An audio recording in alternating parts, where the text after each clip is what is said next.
Assalamualaikum warahmatullahi wabarakatuh. Semangat pagi anak-anak hebatnya Miss Lutfi. Bagaimana kabar kalian hari ini? Alhamdulillah, Miss Lutfi berharap kabar kalian tetap baik-baik saja, tetap sehat dan pastinya tetap semangat. Pada video kali ini, Miss Lutfi ingin mengajak kalian untuk belajar tentang tema 2, subtema 1 dan pembelajaran 1 sampai 3. Tuh kita akan membahas tentang udara bersih bagi kesehatan. Baiklah, tidak usah berlama-lama, mari kita mulai pembelajaran pada pagi hari ini. Pada awal video tadi, Miss Lutfi mengucapkan kalimat "Bagaimana kabar kalian hari ini?" Kira-kira kalimat itu termasuk kalimat jenis apa ya? Nah, benar sekali. Itu merupakan jenis kalimat tanya.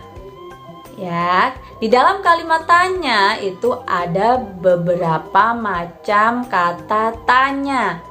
Jadi kata tanya bukan hanya satu jenis, bukan hanya bagaimana saja, tetapi biasanya kita mengenal kunci 5W 1H. W yang pertama adalah what. What artinya apa? Kata tanya apa fungsinya untuk menanyakan benda. Contohnya, apa yang sedang kamu makan? Kemudian, W yang kedua yaitu who, artinya siapa. Kata tanya siapa berfungsi untuk menanyakan subjek atau pelaku. Contohnya, siapa nama kamu? Atau siapa yang telah menurunkan benda ini? Siapa yang telah membantu kamu? Contohnya seperti itu. Kemudian W yang ketiga yaitu when. When artinya kapan. Kata tanya kapan berfungsi untuk menanyakan waktu. Contohnya, kapan kamu mengerjakan bahasa Indonesia? Kapan kamu akan pergi ke BJBR? W selanjutnya yaitu where. Artinya adalah di mana. Kata tanya di mana berfungsi untuk menanyakan tempat. Contohnya, di mana kamu meletakkan kunci? Nah, W yang selanjutnya, W yang terakhir yaitu why. Why artinya adalah mengapa. Kata tanya mengapa berfungsi untuk menanyakan alasan. Contohnya, mengapa kamu suka jeruk? Mengapa kamu suka memasak? Dan yang terakhir adalah H. H itu adalah how. How artinya adalah bagaimana. Kata tanya bagaimana itu menanyakan cara, menanyakan keadaan. Contohnya seperti yang Miss Lutfi tadi ucapkan. Untuk menanyakan keadaan kalian, kabar kalian. Bagaimana kabar kalian hari ini? Nah, itulah beberapa macam kata tanya. Nah, Miss Lutfi punya contoh pertanyaan dari kata apa ya. Tadi yang digunakan untuk menanyakan benda. Kemudian Miss Lutfi juga mencontohkan lagi bagaimana. Kata tanya bagaimana. Kata tanya bagaimana yang digunakan untuk menanyakan keadaan atau cara. Dari kata apa dulu ya? Apa saja ya alat pernafasan hewan? Kemudian bagaimana ya cara hewan itu bernafas? Oh ya, untuk menjawab pertanyaan-pertanyaan tadi Miss Lutfi, mari kita pelajari tentang alat pernafasan hewan dan juga bagaimana cara hewan itu bernafas. Kalian juga penasaran kan? Mari kita pelajari bersama. Setiap hewan memiliki sistem pernafasan dan cara bernafas yang berbeda-beda. Yang pertama adalah mamalia. Hewan mamalia adalah hewan yang menyusui. Hewan mamalia memiliki organ pernafasan seperti manusia, yaitu hidung, tenggorokan, dan paru-paru. Mamalia darat contohnya sapi, kucing, dan lain sebagainya. Mamalia air contohnya paus dan lumba-lumba. Lumba-lumba memiliki lubang katup di atas kepala. Lumba-lumba bernafas dengan cara muncul ke permukaan air. Udara masuk melalui lubang berkatup di atas kepalanya. Ketika mengambil oksigen di permukaan air laut, lubang tersebut akan terbuka. Dan saat menyelam, katup akan menutup kembali. 2 yaitu burung. Burung bernafas dengan pundi-pundi udara dan paru-paru. Pada saat terbang, burung bernafas dengan bantuan pundi-pundi udara yang berisi oksigen. Apabila sayap dikepakkan ke bawah, pundi-pundi udara akan terjepit sehingga udara keluar dari pundi-pundi menuju paru-paru. Ketika sayap dikepakkan ke atas, pundi-pundi udara akan mengembang dan karbon dioksida dari paru-paru masuk ke dalam pundi-pundi udara. Ketiga yaitu amfibi. Amfibi adalah hewan yang dapat hidup di air dan di darat. Contohnya kata. Kata bernapas dengan menggunakan paru-paru dan kulit. Kulit kata selalu basah dan lembab agar proses pernapasan melalui kulit dapat berlangsung. Keempat, ikan. Ikan bernapas dengan insang. Ikan mengambil oksigen yang terlarut dalam air. Oksigen bersama air akan masuk ketika mulut ikan terbuka. Ketika mulut terbuka, tutup insang menutup. Kemudian, tutup insang terbuka. Lembaran-lembaran insang akan menyerap gas oksigen yang terlarut dalam air dan mengeluarkan gas karbon dioksida. Kelima, cacing. Cacing bernapas melalui permukaan kulit yang mengandung banyak pembuluh darah. Permukaan kulit cacing tipis, basah, dan berlendir. Gas oksigen diserap oleh cacing melalui permukaan kulitnya. Gas karbon dioksida dan uap air pun dikeluarkan melalui permukaan tubuhnya. Gas oksigen sangat mudah diserap oleh permukaan kulit yang basah. Oleh karena itu, cacing selalu hidup di tempat yang lembab sehingga permukaan kulitnya selalu basah. Keenam, serangga. Serangga bernapas dengan trakea. Trakea adalah saluran udara yang memanjang dan bercabang-cabang membentuk saluran lebih halus yang disebut trakeol. Bernafas bukan hanya hewan saja, tapi kita sebagai manusia juga bernafas sebagai salah satu ciri makhluk hidup, ya kan?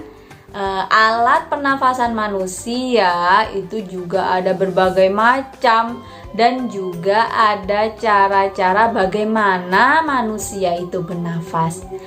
Mari kita juga pelajari bagaimana kita bisa bernafas dan alat-alat apa saja yang kita gunakan untuk bernafas.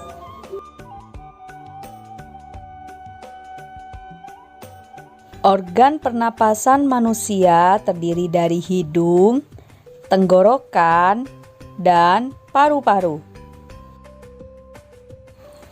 Pada lubang hidung terdapat bulu hidung untuk menyaring udara agar kotoran tidak masuk ke dalam saluran pernapasan. Di dalam rongga hidung terdapat selaput lendir untuk mengatur agar suhu dan kelembapan udara sesuai dengan tubuh.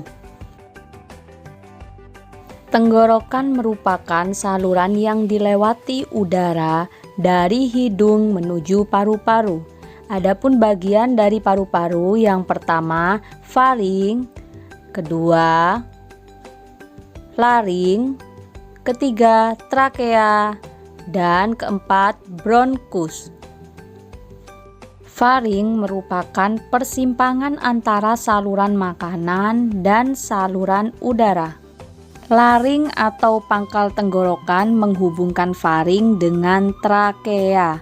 Pada pangkal tenggorokan terdapat katup yang disebut epiglotis. Saat menelan makanan dan minuman, epiglotis akan menutup sehingga makanan dan air tidak masuk ke tenggorokan dan kita masih dapat bernapas.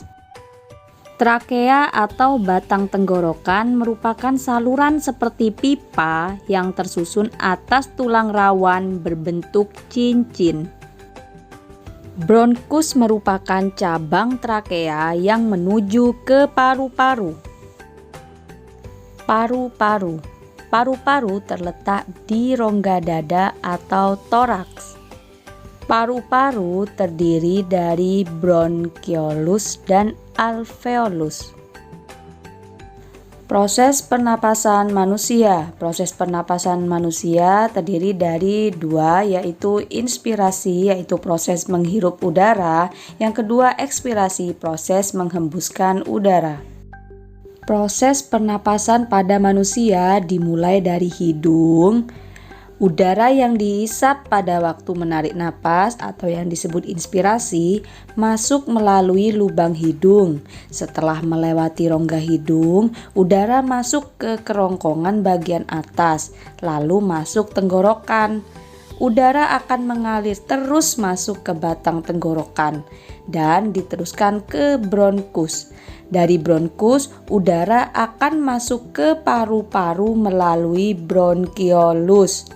Udara akan berakhir sampai alveolus. Di dalam alveolus terjadi pertukaran oksigen dan karbon dioksida. Pada umumnya, manusia mampu bernapas antara 15 sampai 18 kali setiap menit. Frekuensi atau cepat lambat pernapasan dipengaruhi oleh yang pertama, umur. Bayi atau balita memiliki frekuensi bernapas lebih banyak dibanding orang dewasa. 2. Jenis kelamin. Frekuensi pernapasan wanita pada umumnya lebih banyak daripada laki-laki. Keempat, suhu tubuh. Semakin tinggi suhu tubuh, semakin cepat frekuensi pernapasan. 5. Kegiatan tubuh. Orang yang banyak melakukan kegiatan, frekuensi pernapasannya meningkat. Kalian telah memahami tentang organ pernapasan manusia dan cara manusia bernapas. Dalam kehidupan sehari-hari, kadang kita melakukan kegiatan yang menuntut kita agar dapat mengatur irama napas, seperti bernyanyi. Pada saat kita bernyanyi, kita harus memperhatikan salah satu unsur dari lagu, yaitu tangga nada. Apakah tangga nada itu? Mari kita pelajari bersama. Tangga nada adalah urutan nada yang disusun secara berjenjang. Misalnya, do, re, mi, fa, sol, la, si, do. Tangga nada dibagi menjadi dua, yaitu tangga nada diatonis dan tangga nada pentatonis. Tangga nada diatonis. Tangga nada diatonis adalah tangga nada yang mempunyai dua jarak tangga nada, yaitu 1 dan setengah. Contoh alat musik yang bernada diatonis adalah piano. Tangga nada diatonis ada dua macam, yaitu 1. Tangga nada diatonis mayor. 2. Tangga nada diatonis minor. Ciri-ciri tangga nada diatonis mayor. 1. Bersifat riang gembira. 2. Bersemangat. 3. Biasanya diawali dan diakhiri dengan nada do. 4. Mempunyai pola interval 1-1,5, 1-1,1,5. Ciri-ciri tangga nada diatonis minor. 1. Bersifat sedih. 2. Kurang bersemangat.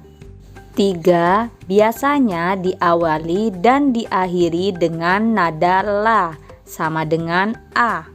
Keempat, mempunyai pola interval 1,5, 1-1,5, 1-1. Tangga nada pentatonis. Tangga nada pentatonis adalah jenis tangga nada yang hanya memakai 5 nada pokok. Contoh alat musik yang menggunakan tangga nada ini adalah gamelan. Tanggung jawab. Tanggung jawab adalah kesadaran manusia akan tingkah laku atau perbuatannya yang disengaja maupun tidak disengaja. Macam-macam tanggung jawab. 1. Tanggung jawab terhadap diri sendiri. 2. Tanggung jawab terhadap keluarga. 3. Tanggung jawab terhadap masyarakat. 4. Tanggung jawab kepada bangsa dan negara. 5. Tanggung jawab terhadap Tuhan. Baik, itulah tadi yang telah kita pelajari tentang tema 2, subtema 1 dan pembelajaran 1 sampai 3. Semoga bermanfaat dan Miss Lutfi mohon maaf apabila dalam penyampaian materi banyak sekali kekurangan. Miss Lutfi berharap kalian tetap semangat dan jaga kesehatan. Akhir kata, Assalamualaikum warahmatullahi wabarakatuh.